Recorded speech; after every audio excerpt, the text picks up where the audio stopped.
When I first started getting into sound engineering, I didn't know what I was doing, obviously. I didn't know what plugins to use. I probably didn't even know what a plugin was. So I guess I'll title this something like what the first audio software to buy or first plugin, something like that.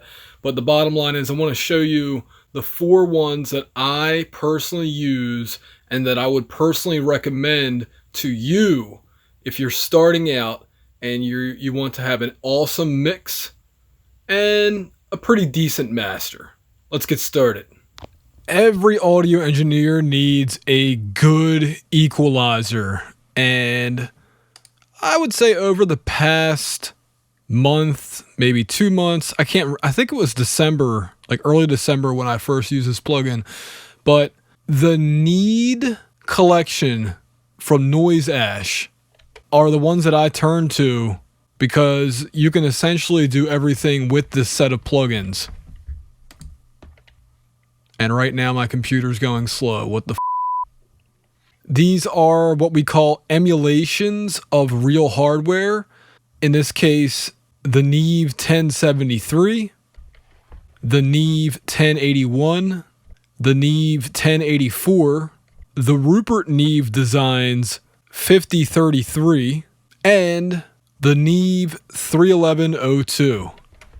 The Need collection also comes with saturation, which helps add some what's called harmonics to your signal, which gets it a fuller sound, sometimes a more three-dimensional, more depth to your audio signal than what you'll typically get with affordable home studio microphone preamps. I really think with this single collection, you can do an entire mix and also a master, especially when you combine this with the vintage emulations, because all of these equalizers came out, I believe it was the 1960s and 70s, maybe just the 70s, but either way, they sound fantastic on a variety of material, and then you finish it off with this modern equalizer, and everything sounds great. Now, if you're on a tighter budget, I would just get the Need 84 and the Need 533. Between these two equalizers, you can get a lot done and have a great sounding mix. If you're on an even tighter budget, look into Red Rock Sound. They just recently opened a Patreon account, and you can get a lot of different equalizers from them that way. UniQ stands out among them. You can also purchase this by itself, and it has a lot of equalizers built in. As you can see, the list is extensive. It also has what's called filters. You click on this, open up the menu. A lot can be done with this plugin. You also have saturation built in, and the runner-up, because this plugin you can get for free. They also have a paid version. Is called TDR Nova from Tokyo Dawn Labs. It's a dynamic equalizer, but it can also be used non-dynamic, I guess is the best way to put it. Very clean sounding, works great in combination with these other plugins. The second type of plugin that you'll need is called a compressor, and in this case, it also acts as a limiter. The first one, by far, my greatest recommendation for first paid compressor plugin would be the Slate Digital FG Stress. This is an emulation of a hardware compressor called the Empirical Labs Distressor. And just like the Distressor, you can use this on a large variety of material. It sounds great on essentially everything you throw at it. You just have to tweak the knobs. And it also has built-in distortion, which sounds similar to either tape, tubes, or transformers.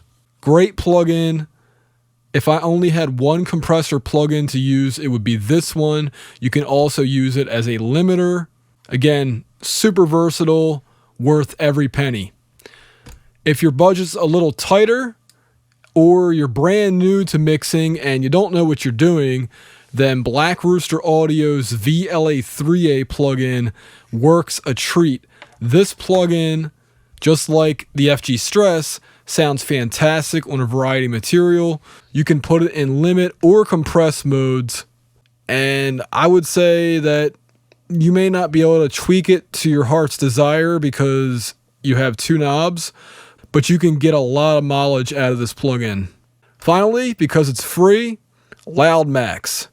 Loud Max is a great little plugin. Just like the other 2, sounds great on a variety of material. Whether it's tracks or your master or mix bus, your audio will be improved by using Loud Max. See, I was trying to get it to resize, and for some reason, it's giving me a glitch. So if that happens, you just have to reload it. Okay, now it works. Now, you have a great EQ, you have a great compressor, but you also need something that simulates your track being put into space. And that's where reverb plugins come in.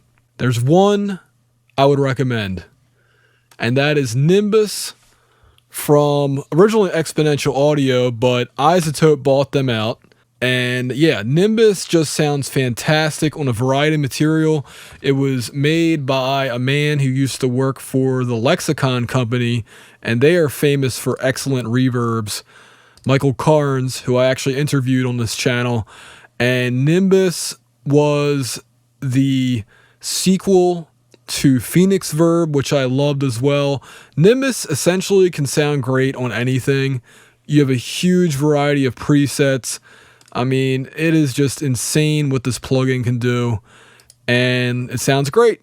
Now, if you don't have the money for Nimbus, but Nimbus is usually on sale for, I think, less than $50, but if it's not on sale at the time, then Valhalla Reverbs, which I'll show that company in the next section, Valhalla Reverbs sound great as well. Reverb's great, but delay allows you to add spaciousness while you have a busy mix. It's an old trick that is used in pop music all the time because those mixes have so many tracks going at the same time, but you want to add space to them. Well, Echo Boy is what I turn to for delay plugins. Essentially, it sounds kind of the same to Reverb, but it's a lot simpler in that you're just delaying the audio, and I know that's really simplifying what this does, but it does saturation as well, so you can turn the echo part of Echo Boy off and just use the saturation. So really cool. And if you don't have the money for that, although Echo Boy is usually on sale, you know, for around, I think, $50 to $75. If not, then Valhalla Delay is the other one that I recommend. I don't personally use this plugin. As you can see, I have it in demo mode, but I've heard really good things about it. It's similar to Echo Boy, where you have all these different kinds of saturations and different modes.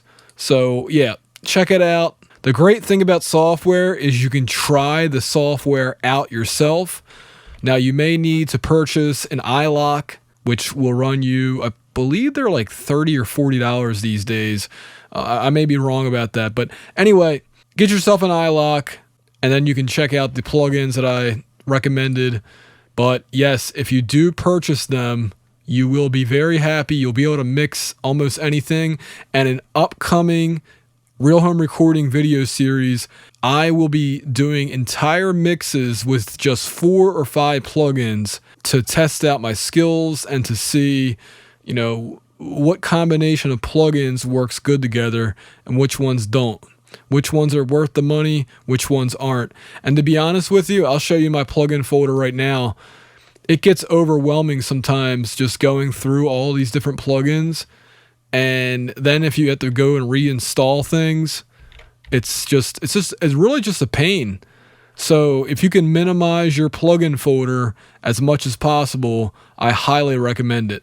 And I'm planning on doing that in a future video, really narrowing things down once again so that my future mixes, if I need to recall them, I won't have to reinstall a ton of plugins, and just to simplify my life, which I've been trying to do lately.